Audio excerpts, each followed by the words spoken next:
Na entrevista do dia com Maria Lídia Flandoli, o impacto das decisões judiciais em ano eleitoral.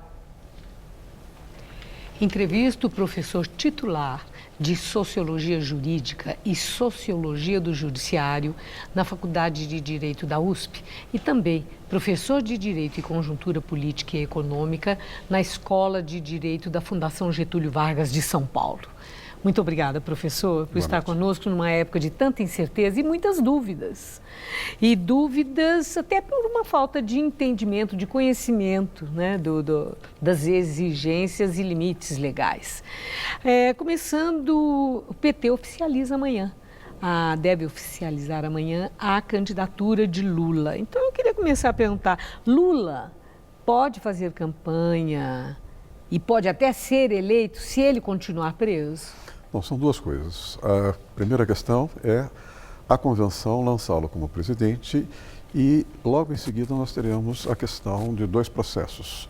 O processo dele eleitoral na Justiça Eleitoral e o processo criminal no Supremo Tribunal Federal, porque foi feito por parte dos advogados um recurso pedindo a liberdade dele. Nesse jogo político, a estratégia do PT é levar o Lula o mais possível próximo da eleição preso, pedindo recurso com a narrativa da vitimização. Ao mesmo tempo, nós percebemos que dentro do Supremo Tribunal Federal, o ministro Fachin aproveitou o pedido de julgamento do recurso da liberdade e colocou a questão da elegibilidade do Lula. E é uma tentativa, segundo a gente percebe, de antecipar qualquer discussão do Tribunal Superior Eleitoral para não tumultuar, digamos assim, a tramitação dos diferentes julgamentos, porque no fundo está tudo parado dependendo exatamente da posição. E o Supremo tem essa prerrogativa? O ministro tem essa prerrogativa, essa discussão poderia ir para a turma, para a segunda turma. O ministro que tem sido derrotado na segunda turma pediu que vá ao plenário e o PT evidentemente percebeu... Nas duas questões? Nas duas questões. Ele percebeu que a situação do plenário, a posição do Lula é mais fraca do que em relação à segunda turma e não quer discutir a questão da elegibilidade, quer discutir apenas a questão da libertação ou não, uma liberdade provisória ou não, porque pretende que essa discussão vá para o Tribunal Superior Eleitoral e, dependendo da decisão do Tribunal Superior Eleitoral, o caso pode ir ao Supremo. Quanto maior for a judicialização da campanha do PT, maior a possibilidade do Lula continuar fazendo o que está fazendo, pautando o debate político, ofuscando os demais candidatos. Ou seja, nós não temos um debate programático, mas nós temos um debate jurídico-político nos tribunais. Agora, eu quero fazer um parênteses aqui, porque o senhor falou em segunda turma, falou do plenário. Considerando o histórico do ministro que vai julgar, ainda mais nesse ano eleitoral, alguém que seja político, que tenha aí uma pretensão eleitoral. O fato, por esse histórico do ministro ter trabalhado para a pessoa, de ser amigo, de ser parente, isso constitui impedimento formal ou é uma questão de consciência, uma questão moral? Depende de caso a caso. Em princípio, haveria, do meu ponto de vista, a possibilidade de se justificar um pedido de impedimento. Mas nós estamos percebendo que isso, de alguma maneira, vem sendo relativizado. Vários ministros têm relação, ou tiveram relações políticas com candidatos, com políticos, a começar pelo próximo presidente do Supremo, que foi, inclusive, advogado do partido do presidente Lula. Mas, ao mesmo tempo, nós também podemos olhar lá para trás e perceber que há pessoas que advogaram para o presidente Fernando Henrique e foram indicados pelo Fernando Henrique e julgaram casos no governo Fernando Henrique. Aliás, parece até que indicam, né, para ter uma proteção quando houver um julgamento. Em né? princípio... Desconfia-se muito disso. Em princípio é isso que se busca. Mas, primeiro, há uma, vamos dizer, uma tradição, não só no Tribunal Brasileiro, no Supremo Tribunal Brasileiro, mas nos Supremos, nas Cortes Supremas, por exemplo, a americana, de que os ministros sejam indicados por esse ou por aquele partido, mas eles ganhem com o tempo uma certa independência, eles se tornam homens de grande envergadura e são extremamente independentes daqueles que os indicaram. Recentemente houve um debate sobre exatamente essa sua pergunta e nós podemos olhar que no passado nós tínhamos vários ministros do Supremo, vários ministros dos tribunais superiores que tinham sido parlamentares pelo UDN, pelo PTB, pelo PSD e tiveram uma atuação como ministros absolutamente impecável.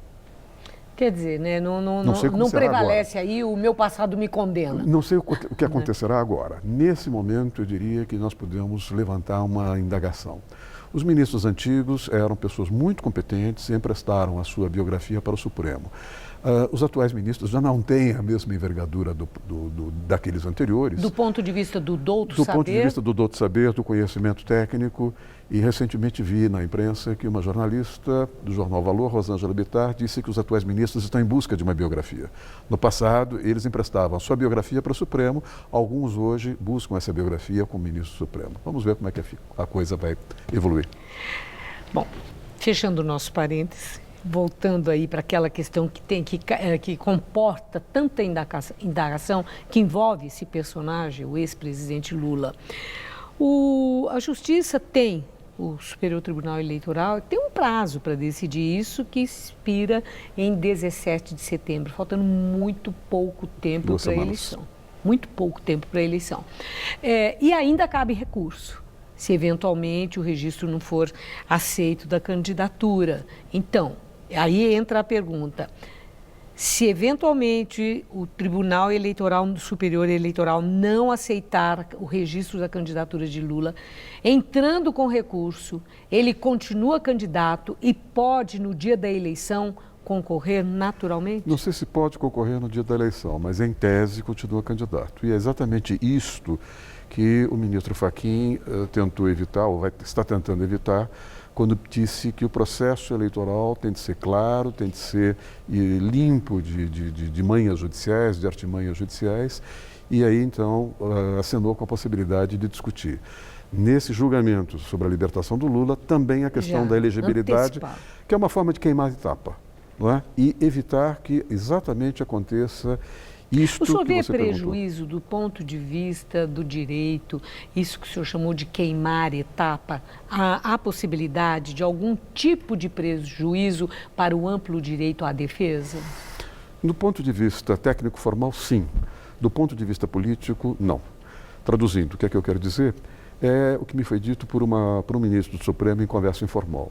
Dependendo das circunstâncias, a campanha será muito curta, será muito intensa, mas ela será muito curta, dependendo da maneira como o Judiciário reagir aos recursos dos advogados de defesa do Lula, tanto na Justiça Criminal e no Supremo, quanto na Justiça Eleitoral.